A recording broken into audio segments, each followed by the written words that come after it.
Hola, hola queridos amigos y amigas, ya estamos aquí para poder estudiar la palabra de Dios. Soy tu amigo y servidor quien te acompaña en esta ocasión para el estudio de la palabra de Dios de la lección de Escuela Sabática Joven. Para el cuarto trimestre estamos ya en la lección número 11 y el título lleva Todos viven para Él. Así que en esta ocasión vamos a estudiar esta lección que está basada en el libro de San Lucas. El texto clave es San Lucas capítulo 20, versículos 27 al 40. Es la conversación que tuvieron Jesús y un grupo de saduceos. Pero vamos a ir detalle a detalle desarrollando esta lección. Iniciamos con lo primero, los escépticos. Dice que en los últimos días del ministerio de Jesús, un grupo de saduceos se acercó con la intención de ridiculizar la doctrina de la resurrección. Ahora bien, este grupo, esta secta de saduceos, pues como dice Pablo, no creían en la resurrección. Eso lo podemos encontrar en Hechos capítulo 23 y versículo 7. Primero que nada, este grupo de saduceos opinaban que resucitar contradecía los principios científicos comprobables. Los teólogos historiocríticos usan el mismo argumento y por lo tanto no creen en el poder de Dios. El segundo motivo que Pablo menciona que estos saduceos no creían en la resurrección es que no podían encontrar apoyo para ella en el Pentateuco. Recordemos que el Pentateuco son los primeros 5 libros de la Biblia: Génesis, Éxodo, Levítico, Deuteronomio y Números. Así que para ellos solo el Pentateuco era incuestionable. Es por eso que Jesús pudo haber utilizado otros textos del Antiguo Testamento que hacen referencia a la resurrección. Pero si Jesús utilizaba estos versículos de otros libros que no sean el Pentateuco, pues los saduceos lo dejarían y no le darían validez. Sin embargo, Jesús utilizó los textos del Pentateuco. Pero en cuanto a que los muertos han de resucitar, aún Moisés lo enseñó en el pasaje de la zarza, cuando llama al Señor Dios de Abraham, Dios de Isaac y Dios de Jacob. Porque Dios no es Dios de muertos, sino de vivos, pues para Él todos viven. Es por eso que es importante leer todo el texto de Lucas capítulo 20, versículos 27 al 40. ¿Qué te parece si leemos para poder tener la base suficiente y para poder entender a lo que se refería? Leamos entonces lo que dice la palabra de Dios. Llegando entonces algunos de los saduceos, los cuales niegan haber resurrección, le preguntaron a Jesús: Maestro, y ahí empiezan mencionando lo siguiente: Moisés nos escribió: si el hermano de alguno muriere teniendo mujer y no dejare hijos, que su hermano se case con ella y levante descendencia a su nombre. Hubo pues 7 hermanos, y comienzan aquí a contar una historia, ¿no?, ficticia, y era una pregunta capciosa en realidad. Pero miren ustedes lo que dice la palabra de Dios. Pues 7 hermanos, y el primero tomó esposa y murió sin hijos. Y la tomó el segundo hermano, el cual también murió sin hijos. Lo tomó el tercer hermano, y así todos los 7 murieron sin dejar descendencia. Finalmente murió también la mujer. En la resurrección preguntan los saduceos a Jesús: pues ¿de cuál de ellos será mujer, ya que los 7 la tuvieron por mujer?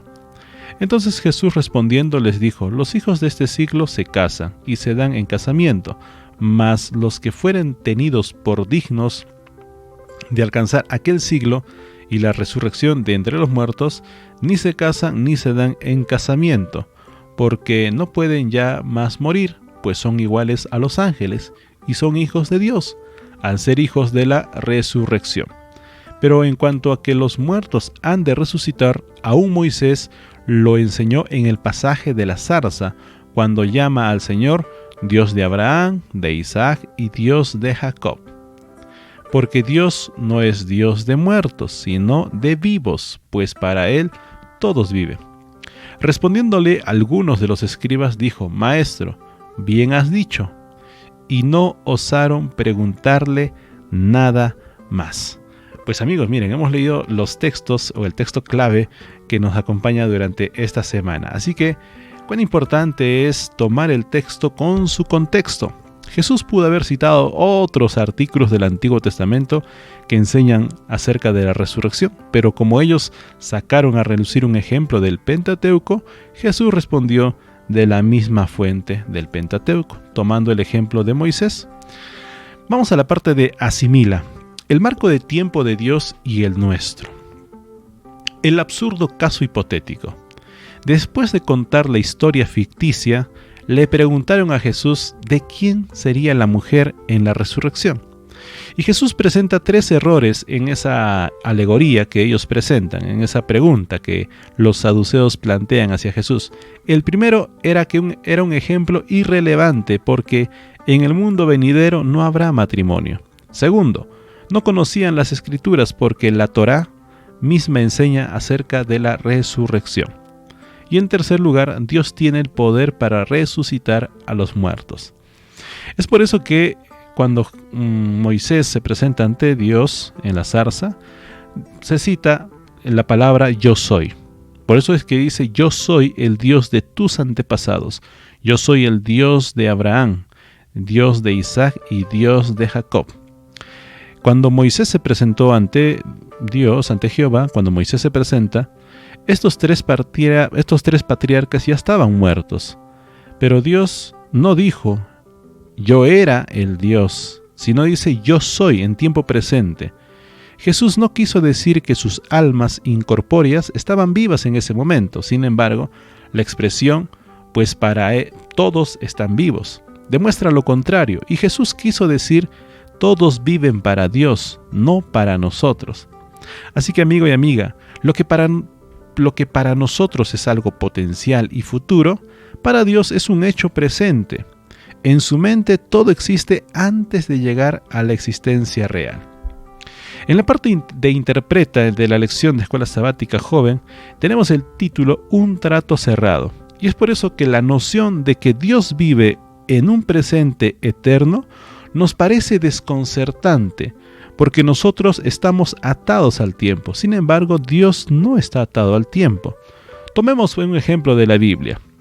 Antes de que naciera Isaac, Dios le dijo a Abraham que él sería padre de muchas naciones.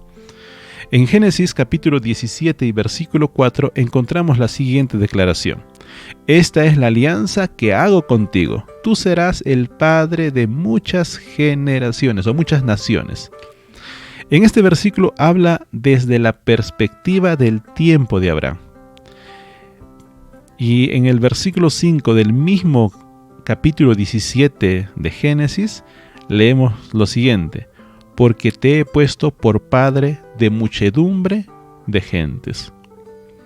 Este versículo está enmarcado en el tiempo de Dios, porque cuando Dios le estaba dando esta promesa a Abraham, él todavía no había tenido ni a Isaac ni a Ismael.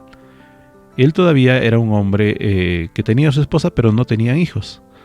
Entonces, esta promesa, tanto una promesa presente y futura, para Dios, en este caso, lo toma como presente. Es por eso que para Abraham, la promesa era futura, pero para Dios ya estaba hecha. Y esto Pablo confirma en Romanos 4:17, cuando dice, como dice la Escritura, te he hecho padre de muchas naciones. Este es el Dios en quien Abraham creyó, el Dios que da vida a los muertos y crea las cosas aún no existen. Así que, desde la fundación del mundo, podemos ver nosotros entonces que esto nos ayuda a entender en qué sentido Jesús es el Cordero de Dios inmolado desde la fundación del mundo, según Apocalipsis 13:8. Para nosotros Dios murió la tarde de un viernes del año 31. Sin embargo, desde la perspectiva de Dios, fue un hecho consumado desde antes de la fundación del mundo. Además, esto nos ayuda a comprender que Dios sabía quién elegiría ser salvo y quién no. Pero ojo, pero no está predeterminado. Así que llegamos a esta parte del conecta. Y aquí tenemos una serie de versículos que tienen relación con el texto principal de esta semana. Leemos Hechos capítulo 23 y versículos 7 en adelante. La palabra de Dios nos dice lo siguiente en este capítulo 23, versículos 7 en adelante. Dice lo siguiente en la palabra de Dios, leemos: Cuando dijo esto, se produjo disensión entre los fariseos y los saduceos, y la asamblea se dividió. ¿Por ocasión de qué? Por lo siguiente, versículo 8. Porque los saduceos dicen que no hay resurrección, ni ángel ni espíritu, pero los fariseos afirman estas cosas.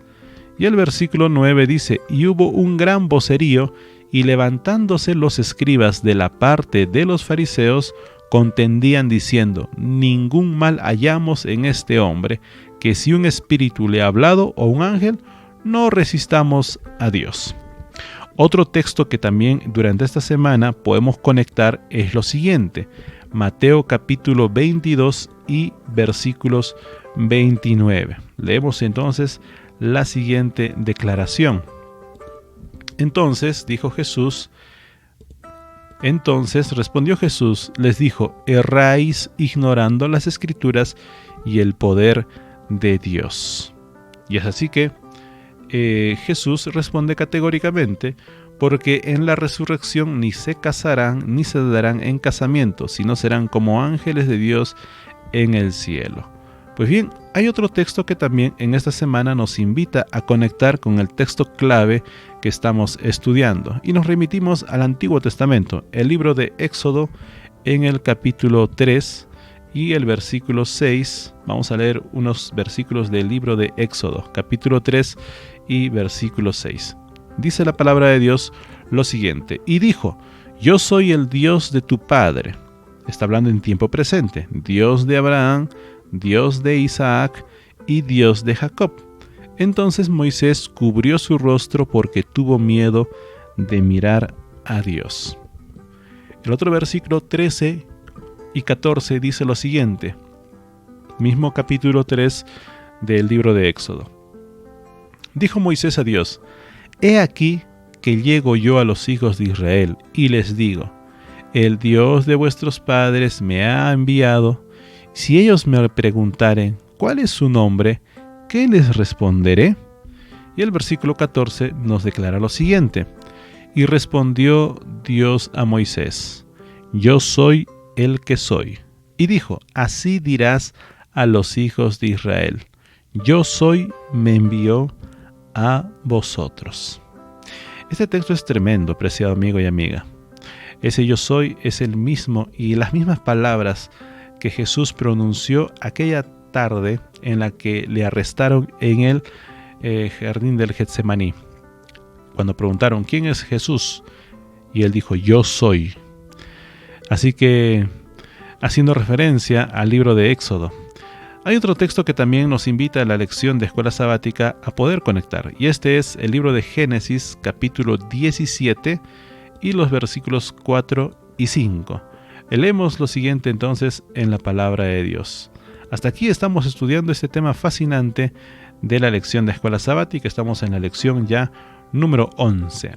Dice la palabra de Dios, Génesis capítulo 17 y versículos 4 y 5. He aquí, mi pacto es contigo, y serás padre de muchedumbre de gentes. Y el versículo 5 dice: y no se llamará más tu nombre Abraham, sino que será tu nombre Abraham, porque te he puesto por padre de muchedumbre de gentes. Así que hay otro texto muy hermoso que podemos en esta semana conectar, y es el siguiente texto que tenemos, el libro de Romanos capítulo 4 y versículo 17. Dice la palabra de Dios lo siguiente. Si tienes lápiz y papel, puedes ir anotando estos textos para que tú puedas profundizar el estudio de la lección de escuela sabática. Pablo, escribiendo a los Romanos en el capítulo 4 y versículo 17, dice lo siguiente: como está escrito, te he puesto por padre de muchas gentes, delante de Dios a quien creyó, el cual da vida a los muertos y llama las cosas que no son como si fuese. Tremendo, ¿verdad? Tremendo versículo que nos aclara y nos amplifica de lo que Dios quiso decir en ese momento a la iglesia de Roma, a los romanos. y ahora a nuestro tiempo también. Leemos Tito capítulo 1 y versículo 2 y 3. También la lección nos invita a que podamos conectar este texto de Tito capítulo 1 y versículos 2 y 3 con lo siguiente.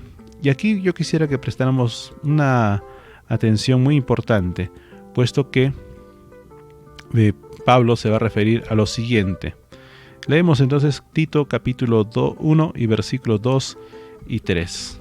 Dice la palabra de Dios lo siguiente: en la esperanza de la vida eterna, la cual Dios, que no miente, prometió desde antes del principio de los siglos, y a su debido tiempo manifestó su palabra por medio de la predicación que me fue encomendada por mandato de Dios nuestro Salvador. Así que, apreciado amigo y amiga, hasta aquí estamos conectando algunos textos que van relacionados con el texto principal de esta semana. Finalmente leamos Apocalipsis capítulo 17 y el versículo 8. La palabra de Dios nos dice lo siguiente entonces, aquí en el repaso de la lección de Escuela Sabática Joven. Pues bien, leamos. La bestia que has visto era y no es, y está para subir del abismo e ir a perdición. Y los moradores de la tierra, aquellos cuyos nombres no están escritos desde la fundación del mundo, en el libro de la vida se asombrarán, viendo la bestia que era y no es y será. Pues bien, ¿qué te pareció este texto? ¿Va conectado, va relacionado con el texto clave que durante esta semana hemos repasado?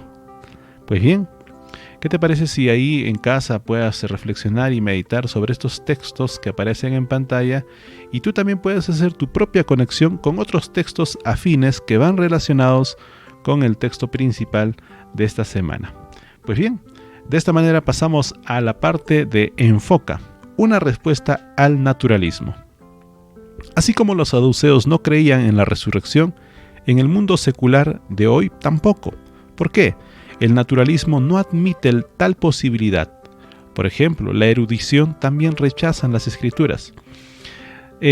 Mencionan que, como por ejemplo, ¿por qué hoy por hoy no hay resurrección como sí lo hubo en el tiempo de Jesús? Por ejemplo, Lázaro, el joven de Naín que resucitó, la hija de Jairo que también resucitó. Hoy por hoy no se ve, entonces algunos dicen así que lo que está escrito en la Biblia fue en un tiempo pasado o quizás fueron exageraciones. Tales milagros hoy por hoy no son replicables y no existen. Por ende, esos milagros solamente son para fortalecer la fe, pero que no existieron en realidad. Por eso es que los cristianos creemos tanto en las Escrituras como en el poder de Dios, ya que ésta transformará nuestro cuerpo mortal a semejanza del cuerpo glorioso de Cristo. Por eso es que aquí tenemos esta palabrita bien grande, fe. ¿Qué es la fe? Es la certeza absoluta que depende en última instancia de la fe. Y la fe llega solo cuando conocemos a Jesús.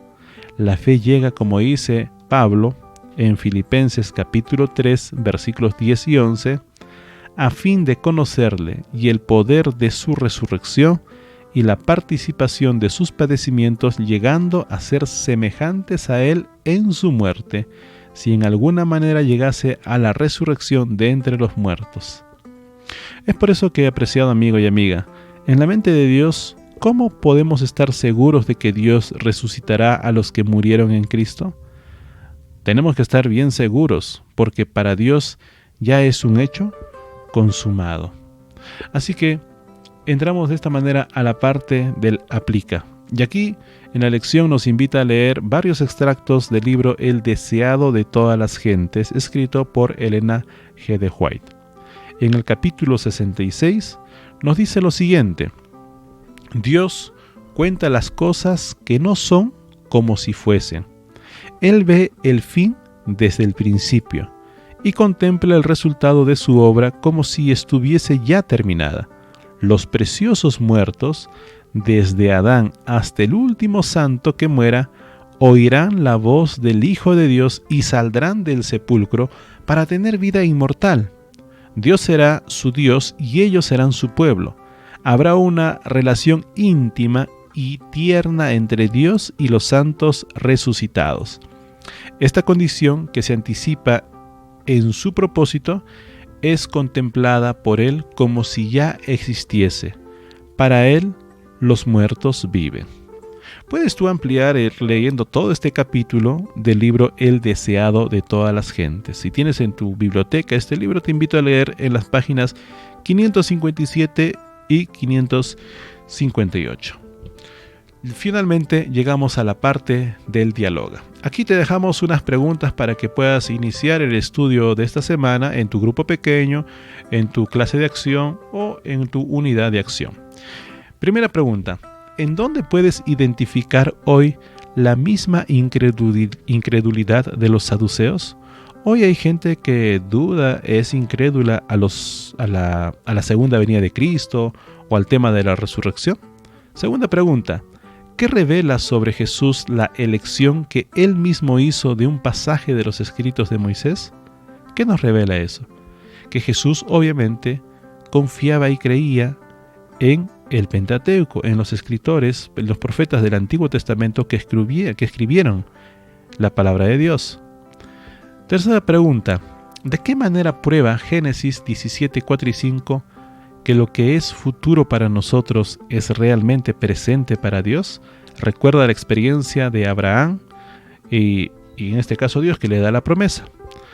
En el libro de Romanos, capítulo 8 y versículo 29, ¿cómo se relaciona la presencia de Dios con la predestinación? ¿La presencia de Dios anula nuestro libre albedrío? ¿Por qué sí y por qué no? Aquí abajo en los comentarios leo tus respuestas. Y finalmente, ¿por qué la frase "para Él todos están vivos" brinda consuelo a quienes pierden a sus seres queridos hoy? ¿Qué te parece si aquí abajo en la caja de comentarios nos dejas tus opiniones y tus respuestas a estas preguntas que dejamos por aquí? Que Dios te bendiga y queremos dar una gratitud a nuestros amigos del Ministerio Joven de Chile. Tú puedes postear ahí tus material, tu lettering, tomarte una foto. Y aquí dejamos este texto, que es un pensamiento muy hermoso. ¿Cuánto me amas, Jesús? Aunque mi maldad te haya llevado a la cruz, desde el principio pensaste en mi salvación. Que el Señor te acompañe y te bendiga en esta semana. Nos reencontramos en una próxima semana para continuar estudiando la palabra de Dios. Soy tu amigo Dan y ya sabes que todos los días estamos estudiando y escudriñando las Escrituras. Así que desde aquí, un saludo fraterno para ti, apreciado amigo y amiga, y que el Señor pueda bendecirte grandemente.